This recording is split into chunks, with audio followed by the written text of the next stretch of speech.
Wow, we just had a huge college football matchup. You have number 8 in the country, Miami, going up against number 25, LSU. And this is an LSU team that went through some struggles this offseason. You had a players-only meeting literally a week before the season started. You had quarterback controversy. You have a new quarterback coming in to this organization from Ohio State. He transfers in.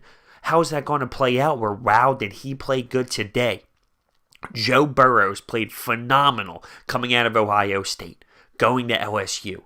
He was making a statement. They were talking about him in training camp. He proved himself. He was number 1 in all the testing, really showing to this team and to the teammates that he wants to be there. From personal experience, okay, did you want to see my college hockey time when I was running for testing? So I respect that. Also, LSU's running game today, absolutely beautiful. Nick Brossette, really 125 yards, 2 touchdowns. This was his best game by far in an LSU uniform. Now, the score was 33-17, and that's how the game finished, but it was a dominating performance by LSU. Miami, they struggled. They struggled big time. Their defense, that's their bread and butter. That's their bread and butter. Guess what? 27 points allowed in the first half. The penalties, it was just sloppy. To end the first half, I mean, it was right there. It literally defined the first half for them. They had a chance to get the ball back at good field position because LSU had to punt with their punter literally at the back of their end zone. They get a roughing the kicker penalty. And on top of that, after that, they got another penalty, which ended up being an automatic first down. He tried to jump over the wall to block the punt.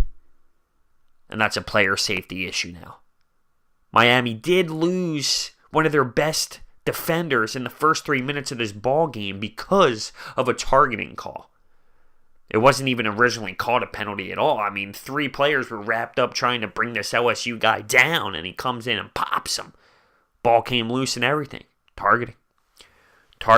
Malik Rozier. Not his best performance. That's why I thought Miami wasn't locked in. You can look at his numbers and say, 200-something yards. He was missing guys wide open, throwing it over them. He had one spurt in this ball game late where there was 6 minutes of a stretch in the fourth quarter where he was throwing bombs and right into the receiver's breadbasket.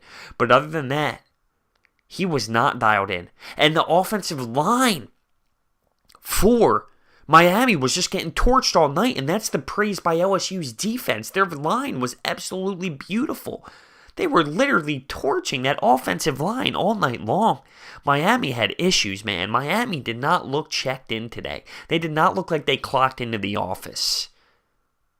Their offense wasn't clicking. They had a ton of penalties. They were not playing smart football. They were undisciplined. Their offensive line was getting worked all night long. Man, it's crazy. And then you just got to praise what LSU brought to the table. They were clicking. They love playing for this head coach. I do like this head coach. I like the energy. He pulled a little Nick Saban on me. I praise Nick Saban for getting fired up even though they were up 30-plus points, screaming at their players. He did the same thing.